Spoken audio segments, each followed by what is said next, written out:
Benedict, welcome to my channel. I'm going to talk about 5 biggest mistakes triathletes make during race day. So let's get straight into it. So number 1 is not reading your race briefing. So make sure that you read your race briefing. First and foremost is just make sure you are safe. Read all the safety information that's in the race briefing. Second of all, you can get a lot of really good information from it. Where to swim, kind of what currents to swim as well. Some races are really good at that. On the bike, where to look for hills. So some races have elevation charts as well. So you can see at 25k there's going to be a nice big long hill of 10k. Then you know at 24k on your watch or on your Garmin, whatever device you use, you need to make sure that your nutrition is really good to be able to last the 10 kilometers going up a nice long hill. And then when it comes to the run as well, I made a big huge mistake one day. I think it was the Collingford Triathlon, where on the run there was a big loop and then a short loop, so it was 5k in total, a sprint triathlon, where I put my hand up, I didn't read the race briefing properly. So instead of doing one big and one small loop, I did 2 big loops. So I finished, I think, 15th overall. But if I did read the race briefing, I could have actually been top 3. So my mistake, my bad. So you guys are learning from me. So again, read your race briefing. Number 2, do not use your goodie bag sweets as race nutrition. Okay, so I have done that in the past and it did not work. What they normally do is they give really cool goodie bags, and that's brilliant, but do not use it for your race nutrition if you have not used it in training before. So as I said before, using goodie bag sweets for race nutrition, so I have done that before as well, and there was one race where things didn't work out for me and I got really bad cramps in my stomach because I used stuff that I've never used before.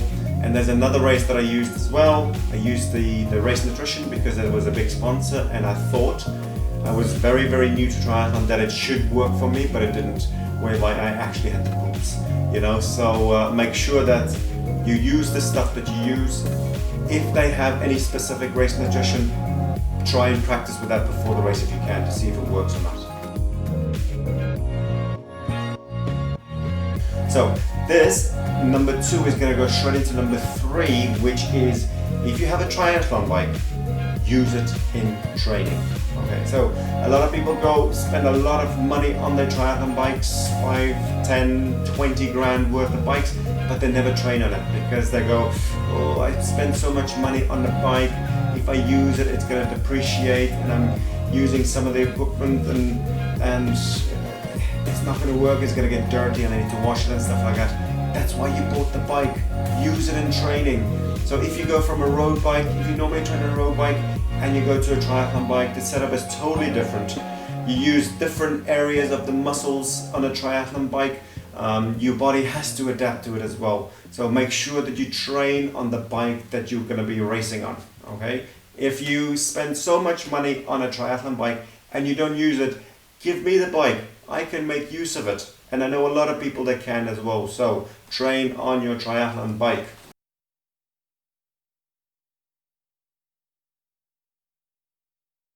Okay, so number 4 is not being able to fix your bike if something happens. Okay, so I always say to the athletes that I coach is do a very basic bike maintenance course. So a lot of triathlon clubs actually give that to their members as part of the package for the membership. If you do not have something like that within the club, get in contact with a bike maintenance guy. The local bike shop would love to get the business off you guys to actually tell you what to do when it comes down to race day. So one thing that you have to remember is you have to be able to service your bike yourself. Okay, so sometimes when it comes down to your gearing, how to replace the gearing, that helps a lot as well. But just make sure all your equipment stays clean, and a bike mechanic will tell you that as well, to make sure that you get the best performance out of your bike. What I recommend you do is, if you do talk to a bike mechanic, there's 4 things that you have to be able to do when you are racing on your bike. Number 1 is being able to fix a puncture. Hugely important, because that's probably the number 1 thing that happens in races with triathletes or even cyclists, is that you get a puncture, you're on the side of the road and you don't know how to fix it. Some people are really nice when they go past you, they will give you a puncture repair kit or they'll give you an extra tube, but you need to be able to fix it yourself.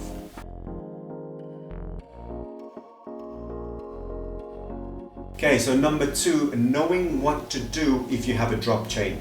Okay, so if the chain goes on the big chain on the front and it drops off, how to fix it. If it goes on the back, if it just goes all the way off, know how to fix a dropped chain. It's very, very easy, a bit messy, but anyone can do it. So number 3 is knowing how to tighten your handlebars and your seat post.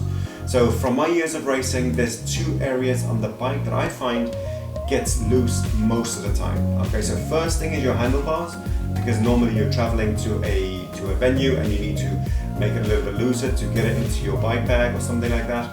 And when it comes down to your seat post as well, exactly the same thing. So if you are if you're tightening the handlebars and if you're tightening your seat post, know how much torque it must be. First of all, if you have a carbon fiber bike, and secondly, just make sure that it's nice and tight.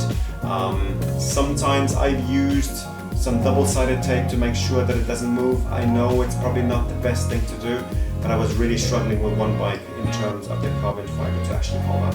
Okay, so I wouldn't recommend that. Talk to a bike mechanic that knows exactly what equipment to use and what to do. But yeah, make sure that you know how to tighten your handlebars and your seat post. Okay, so number 4 is knowing how to fix your brakes. Okay, so sometimes what happens is your brakes are a little bit too tight or they are a little bit too loose.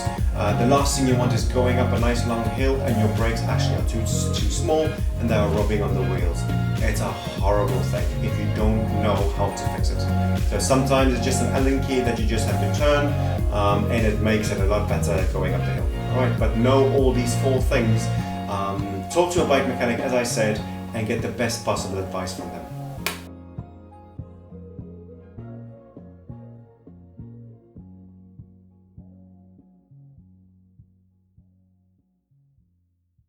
Okay, so number 5 of the 5 biggest mistakes triathletes make on race day is not having a plan B.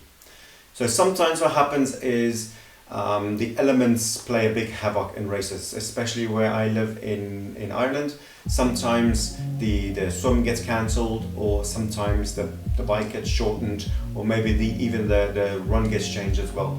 So if you do not have a plan B, you know, you're going to just go, I'm not going to be able to finish the race. Okay, so when I talk about plan B as well is if you lose your race nutrition. So last year I went to the World Championships and I had my race nutrition planned out. I went over a bump, all my race nutrition fell off my bike. I didn't notice it. Only 3 or 4 kilometers later where I actually noticed that all my nutrition for the whole bike section was gone. So what I did before the race, luckily, is I've used the nutrition, what they actually have on race day. So they used Innovet race nutrition. I have used that before and I knew it kind of worked with me. It's not as good as the stuff that I used, but I knew that I'll be able to finish the race with a smile on my face. So if I didn't use that in training before, I wouldn't have known how it actually works with my body. So things sometimes take longer to digest because it's different isotonic drinks and stuff like that, maybe different gels, different flavors, with caffeine, without caffeine, you know, so make sure that you have a plan B in place. Luckily it worked out for me and I finished the race. Okay guys, so thank you very much for watching the video. If you have any comments, put them in the comments below. Remember to subscribe to the channel, press the bell notification when there's a new video come up. I'm trying to put up a video once a week. You'll get a notification. If you have any suggestions on videos, put them in the comments below as well, and I will get back to you as soon as you can. So thank you very much and happy racing and happy training, and I'll see you along the triathlon scene. Thank you. Bye bye.